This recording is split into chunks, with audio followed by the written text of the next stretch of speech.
Okay, welcome to this lecture. आज हम करने वाले हैं OSI मॉडल्स और उसकी लेयर्स। और उस लेयर्स में भी हम जो शुरू की 3 लेयर्स हैं उसके बारे में थोड़ा सा स्टडी करेंगे और देखेंगे कि जो हमारी फर्स्ट 3 लेयर्स हैं वो किस तरह की सर्विसेज और प्रोटोकॉल जो हैं वो प्रोवाइड करती है कम्युनिकेशन में। जो कॉमन प्रोटोकॉल्स हैं ये बहुत इंपॉर्टेंट है, क्योंकि जनरली आप देखोगे कि कॉमन प्रोटोकॉल्स एग्ज़ाम्स में पूछी जाती है, चाहे वो कॉम्पिटिटिव एग्ज़ाम हो या फिर आपके एनुअल एग्ज़ाम हो। तो एक ओवरव्यू मैं आपको बता देता हूँ। हमारे पास 7 लेयर्स हैं: application layer, presentation layer, session layer, transport layer, network layer, data link layer and physical layer. तो आज हम बात करने वाले हैं शुरू की 3 लेयर्स, यानी कि जो कि application layer, presentation layer and session layer है। ये तीनों की तीनों लेयर्स जो हैं ये बेसिकली आप देखोगे ये आपके सिस्टम से रिलेटेड रहती हैं, और इसके नीचे की बाकी की 4 लेयर्स जो हैं ये आपके कंप्यूटर नेटवर्क से रिलेटेड रहती हैं। तो शुरू की 3 लेयर जो है ये आपको बहुत सारी यूज़फुल प्रोटोकॉल्स प्रोवाइड करती है। और मैं एक एक करके आपको इनकी जो सबसे कॉमन टाइप ऑफ प्रोटोकॉल्स हैं उनके बारे में बताऊंगा। तो शुरुआत हम करते हैं एप्लीकेशन लेयर से। तो एप्लीकेशन लेयर क्या है? ये वो लेयर है आपके पास जहाँ पे यूज़र जो है वो बेसिकली इंटरेक्ट करता है आपकी एप्लीकेशन के साथ। तो यूज़र से जो भी डाटा आपका कंप्यूटर नेटवर्क से होके जाना है इंटरनेट में, वो सबसे पहले इसी लेयर के साथ जाता है। ये लेयर जो है ये जनरली आपके यूज़र से डाटा जो है कलेक्ट करती है, और बाद में जो डाटा उसको वापस आता है वो उसको दिखाने के लिए रिस्पॉन्सिबल है। जनरली आप देखोगे कि ये लेयर जो है एब्स्ट्रैक्शन प्रोवाइड करती है यूज़र के लिए। दैट मीन्स कि ये आपकी जो भी कम्युनिकेशन हो रही है बिहाइंड द बैक उसको यूज़र से हाइड कर देती है। और इस चीज़ के लिए ये आपको प्रोवाइड करती है कुछ प्रोटोकॉल्स, और वो प्रोटोकॉल जो हैं वो आप देखोगे कि ये कौन कौन से प्रोटोकॉल प्रोवाइड करती है। जो भी डाटा आपको एप्लीकेशन लेयर से मिलता है ये एप्लीकेशन लेयर जो है उसको फिर पास ऑन कर देगी इसके नीचे वाली लेयर, यानी कि प्रेजेंटेशन लेयर में। तो कौन कौन सी कुछ प्रोटोकॉल्स हैं जो आपका एप्लीकेशन लेयर प्रोवाइड करता है? मैं यहाँ पे कुछ कॉमन प्रोटोकॉल लिखने वाला हूँ, सारी प्रोटोकॉल नहीं लिखूंगा। तो HTTP आपकी सबसे कॉमन प्रोटोकॉल है। बिट टॉरेंट प्रोटोकॉल या फिर P2P प्रोटोकॉल ये आपकी दूसरी कॉमन टाइप की है। टेलनेट और SSH आपके पास एक और बहुत ही क्रूशल प्रोटोकॉल है। इसके अलावा हमारे पास है फाइल ट्रांसफ़र प्रोटोकॉल यानी कि FTP, simple mail transfer protocol यानी कि SMTP, और नेटवर्क सपोर्ट में आपके पास है DNS यानी कि डोमेन नेम सिस्टम, और रिमोट होस्ट इनिशियलाइजेशन के लिए आपके पास है बूट पी।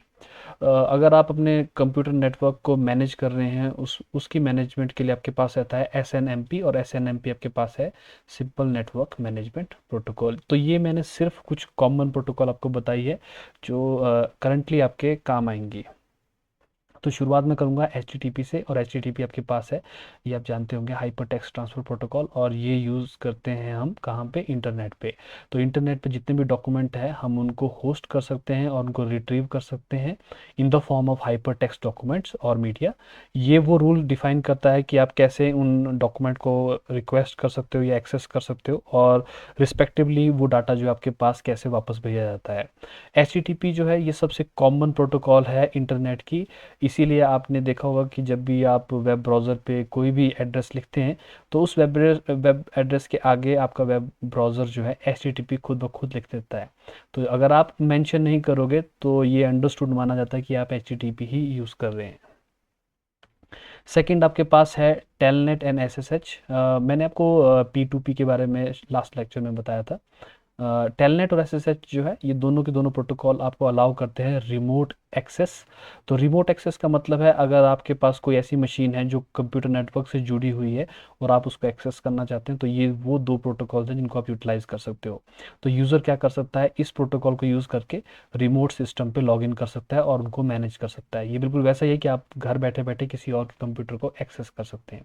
टेलनेट काफ़ी पुरानी आपके पास प्रोटोकॉल है, और अब करंटली हम इसको यूज़ नहीं करते क्योंकि ये आपको इंक्रिप्शन प्रोवाइड नहीं करता है।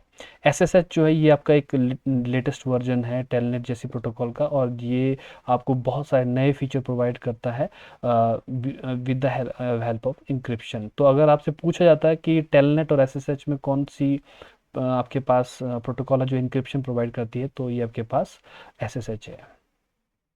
तो टेलनेट का क्लाइंट आपके पास विंडोज़ में टेलनेट रहता था। अगर आप डॉस पे जाके टेलनेट टाइप करोगे तो इस तरह की विंडो आपके पास आती थी।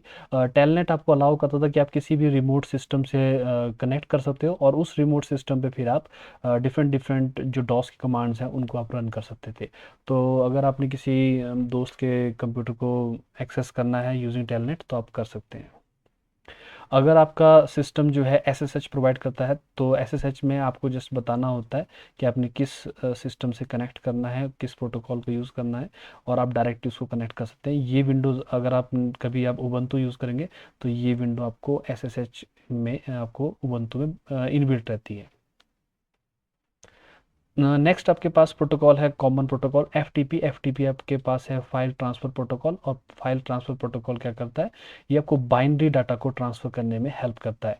ये स्पेसिफिकली बहुत ज़्यादा यूटिलाइज़ किया जाता था फाइल्स के लिए, जब अपने कंप्यूटर नेटवर्क में फाइल्स को ट्रांसफ़र करना होता था। और इसमें कुछ सेट ऑफ रूल्स हैं जो कि स्पेसिफिक है फाइल हैंडलिंग के लिए। तो ये एक कंप्यूटर से दूसरे कंप्यूटर में फाइल को भेज भी सकता है, रिसीव भी कर सकता है, रिमोट सिस्टम पे आपके फोल्डर बना सकता है, एट्सेट्रा। तो ये आपके पास वो मेथड और आपके पास प्रोटोकॉल प्रोवाइड करता है जिससे आप डॉक्यूमेंट्स को भेज भी सकते हो और उनको रिट्रीव भी कर सकते हो। जनरली आप देखोगे कि एफटीपी की जो कमांड्स रहती हैं प्रोटोकॉल की, ये याद रखना थोड़ा मुश्किल रहता है। तो इसके लिए हम क्या करते हैं, इसके लिए हम एक सॉफ्टवेयर यूज़ करते हैं जो ये सारा का सारा काम जो है ग्राफिकल यूज़र इंटरफेस से आपके लिए प्रोवाइड करता है। तो उसको हम कहते हैं एफटीपी क्लाइंट। और आप देखोगे फाइलज़िला जो है एक ओपन एफटीपी क्लाइंट है। ओपन का मतलब है it is free and open source.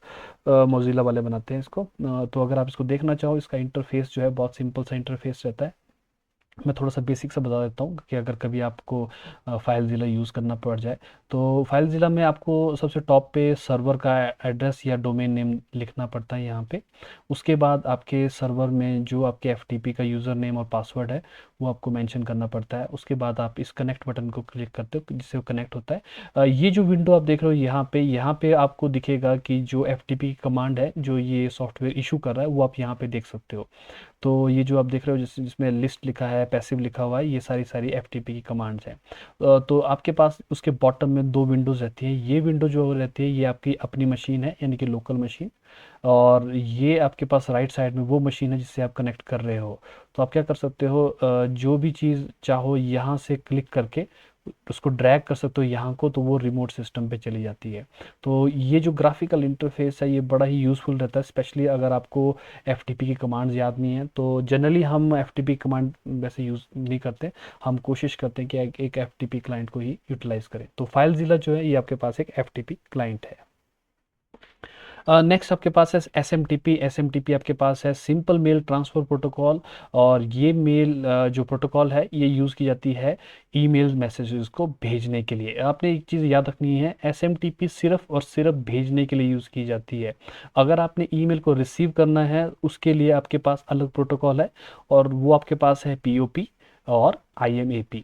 तो रिमेंबर, ये आपको क्वेश्चन जो है कई बार कॉम्पिटिटिव एग्जाम में आता है और वो आपको ट्रिक करने के लिए वहाँ पे लिख सकते हैं कि कौन सी प्रोटोकॉल जो है ईमेल को रिसीव करने के लिए यूज़ होती है। तो मोस्ट जो आपके बच्चे हैं वो SMTP लिख देते हैं।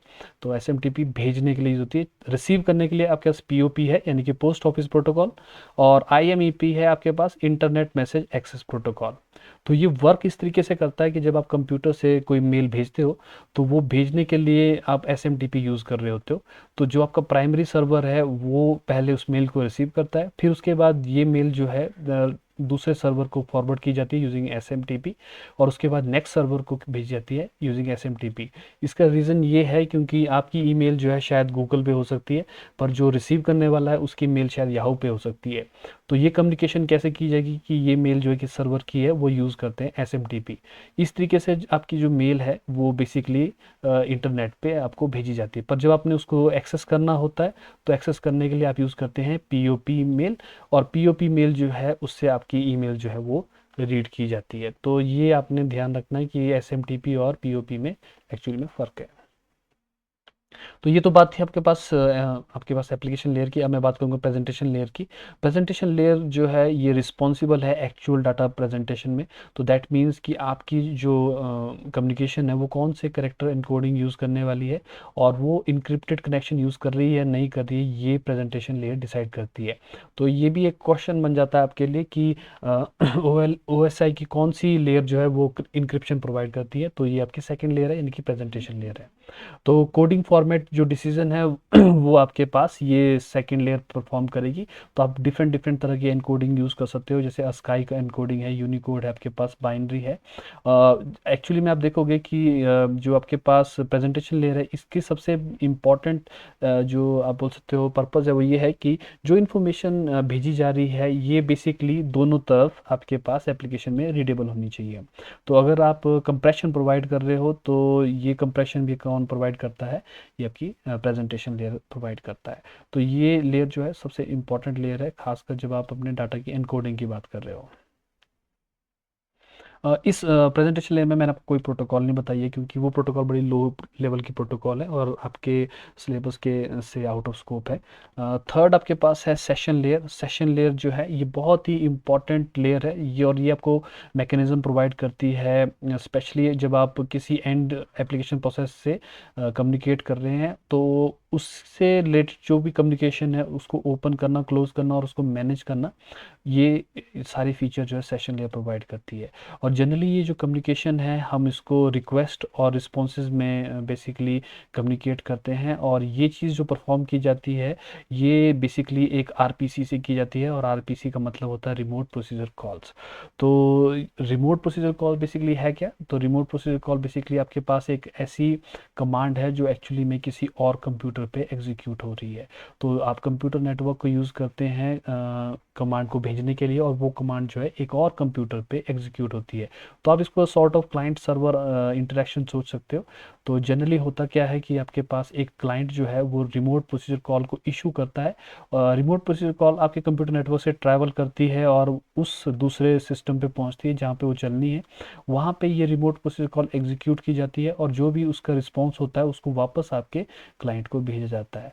तो ये आपके पास मैकेनिज्म है आरपीसीज का, और सेशन लेयर उसको यूटिलाइज करती है, क्योंकि सेशन लेयर का सबसे जो इम्पोर्टेंट पॉइंट है वो है आपके कम्युनिकेशन में चेक पॉइंट्स क्रिएट करना।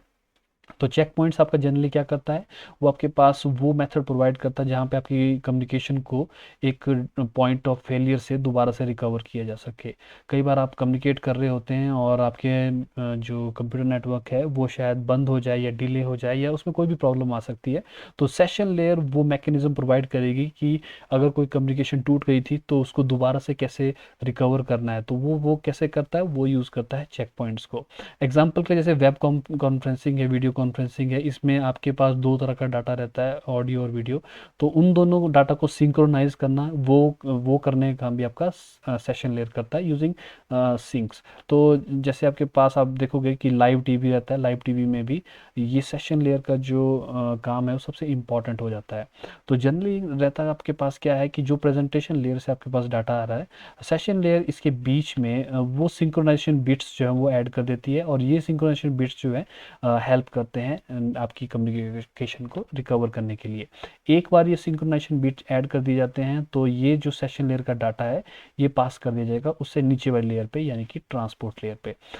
जब आप कम्युनिकेशन को रिसीव कर रहे होते हैं तो ये डाटा जो है सेशन लेयर से निकाला जाता है कि इसमें कौन कौन सा पोर्शन था जिसमें सिंक्रोनाइजेशन बिट थे। तो ये लेयर जो है ये बहुत इंपॉर्टेंट है, स्पेशली जब आप एक्टिव कनेक्शन उसको मैनेज कर रहे हैं।